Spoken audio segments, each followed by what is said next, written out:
Now at 6:30 on WKYT this morning. After being on the run for years, a fugitive wanted by the FBI for a Lexington crime, stealing millions of dollars is the accusation. He is now in jail. Police catch up to a Southern Kentucky man wanted for shooting a woman in the head.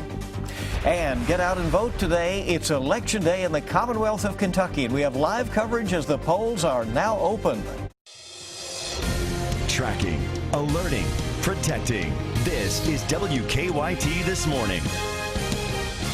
Good morning and welcome in. It's so nice to have you on WKYT on the start of a beautiful primary election day. I'm Bill Bryant. And I'm Rebecca Smith. Seems like the weather is going to cooperate on this election day as you head out to the polls or work or, maybe just relaxing in the backyard. Doesn't get much better than sunny and 75. There's a song that goes along with that. Let's check in with Micah. Good morning. Yes, there is. Good morning, guys. And there's a reason for it. It's really, really nice. It's going to be nice today. I know outside doesn't look great at this moment, but you got to remember, the front is still to the north of us. Once that front slides through, it'll push the clouds out of the way, too. If you look down in Richmond, I-75, you start to see some fog off in the distance. Just got to be watching out for some patchy fog. 60s this morning, 70s by the afternoon. Really nice day in store, and you'll start to see that sunshine later on. Humidity drops way low. So do the temperatures, highs and lows. I'll show you how low we go coming up in a few minutes. Okay, we'll see you in just a bit. Thank you. Well, new this morning, a Lexington man on the FBI's most wanted list has been caught. James Hammis was arrested in Virginia. He is accused of stealing millions of dollars from his Lexington employer, a Pepsi-Cola bottling plant. WKYT's Victor Puente is live at that plant where Hammis once worked. Victor, this man's been missing for several years. Do we know how he eventually was arrested? Good morning, Bill. The FBI said they found Hammis about 60 miles from the Kentucky border in Virginia. We don't know many details about his arrest, but he could be facing 30 years in prison if convicted of the dozens of charges he's facing. Authorities say Hammis embezzled $8.7 million from Pepsi while working as a financial controller. They say between 1998 and 2009, he created fake accounts for vendors and then transferred that money into his personal accounts. The FBI interviewed him in February of 2009 about that missing money. That was just before he disappeared. He's facing 75 counts of wire fraud and money laundering. He was arrested on Saturday and is still being held in Virginia. Live in Lexington, Victor Puente, WKYT. All right, Victor, thank you very much. And new this morning, a man accused of shooting a woman in the head is now in jail. Mark Showalter was arrested last night at his home in Eubank. He is charged with attempted murder. Now, more details. The Pulaski County Sheriff's Office says he shot a woman in the head at a home on East Highway 452. His son, Timothy Showalter, is also charged in the case. We don't have an update on the victim, who was flown to UK Hospital in critical condition.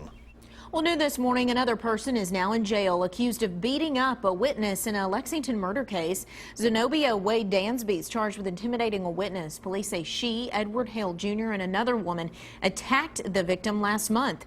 The victim was a witness in the November murder of 51-year-old Stacy Lilly on East 7th Street. Martavius Bell Jr. is charged with her murder. Voting is underway this morning for the 2015 Kentucky primary. Today, voters are deciding which candidates advance on to the November general election in a number of statewide races. The partisan candidates being decided today. WKYT's Mark Barber is live at a polling place here in Lexington, and it looks like there are at least a lot of folks there working. Good morning. That's exactly right, Bill. Polls are open and voters are casting their ballots. Now, we spoke with the first voter who walked through the doors here at Henry Clay High School at 6 a.m. and he said that he was here bright and early because he wanted to avoid the longer lines that can sometimes come during the morning and evening rush hours. So if you're looking for a time to vote, this is the right time for you. Now, if you are planning to vote today, here are a few things to keep in mind before you walk out the door. Election workers here say that sometimes they have voters show up who are not registered to vote in this location. So verify that you are registered to vote and double check for your correct voting location. Another important thing to keep in mind, an official identification card. Now, in one of the most hotly contested races today, the Republican primary, Matt Bevin, James Comer, and Hal Heiner are all neck and neck, according to a WKYT Herald Leader Bluegrass poll. Will T. Scott, the fourth candidate, is trailing in the polls. In the Democratic primary for governor, Jack Conway is expected to land a spot on the November ballot over candidate Jeff Young.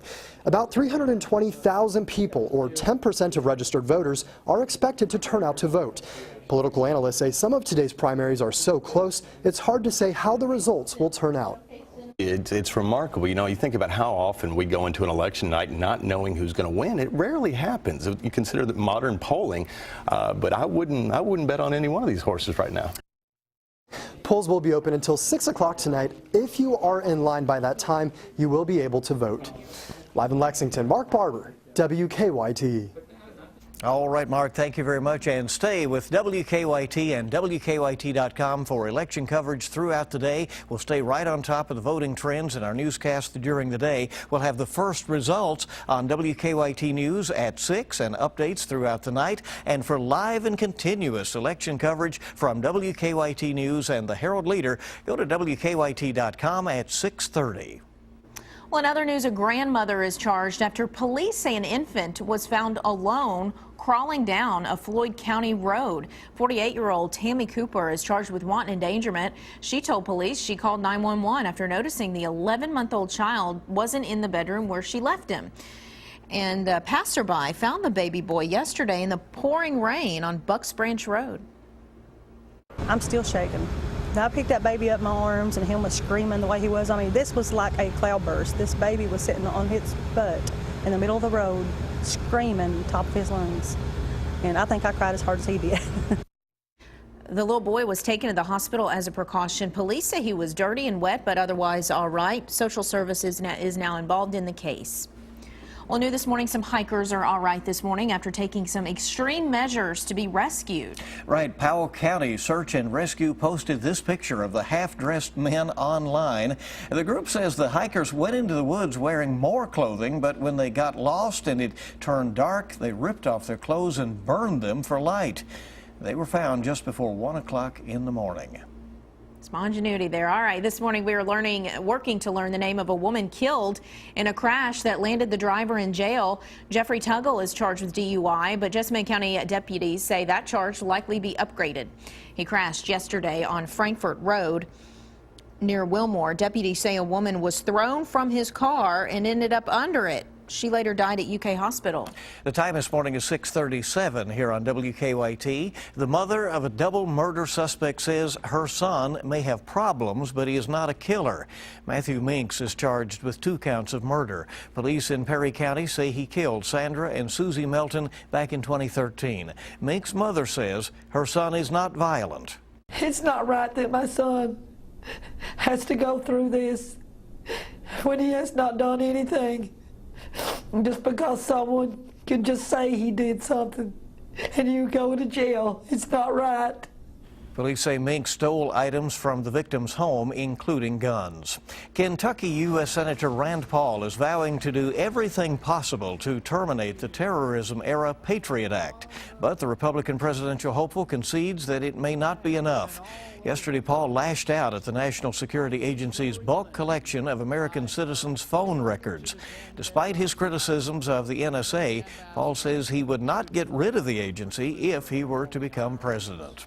Well, Kentucky Medal of Honor recipient Dakota Meyer and Bristol Palin have called off their wedding. Sometimes it just doesn't work out. The wedding was planned for this weekend in Kentucky. On social media last night, both Meyer and Palin's mother, 2008 vice presidential candidate Sarah Palin, said both families still plan to gather in Kentucky anyway this weekend to, quote, celebrate life in general. There's no word on what led to the wedding being canceled. The couple announced their engagement back in March. As I've been saying, better to get out before you get in. If that's the case. Maybe it's a delay. You know, we don't know yet, right? Okay. Our time this morning is 6:39 on WKYT. Let's check traffic right now and see what is happening out on the roads. Here's Officer Don with that check on live drive traffic. Good morning, Don. Hey, good morning. Pretty quiet this morning with school out. That's helping a whole bunch on traffic flow. On the inner and outer loops of New Circle Road, also just check Man-O-War from the Hamburg area toward Richmond Road and Versailles Road. No major issues to deal with. Let's get a look outside. We'll show you as we look at Broadway and High Street toward downtown. Waze map, live drivers on the way in, and it looks like we're okay on the south side at least. Nicholasville Road, past Man-O-War, Harrodsburg Road looks great, even toward downtown on the north side. Now back to you in the studio. Right. Don, thank you so much. And Officer Don and Deanna on 98.1 The Bull. You can tune them in when you get in your car this morning. Our time on WKYT this morning coming up on 6:40. A lot more on the way. Here's something at IKEA. You don't have to put yourself together. How the company bracing and branching out to deliver a whole new level of relaxation. That's coming up in about 5 minutes. And we're looking outside, seeing that front slowly but surely ease into our neck of the woods. It's Election Day, and you have no excuse today not to go out and vote. I'll show you the latest forecast off into your next couple of days where it gets much cooler coming up.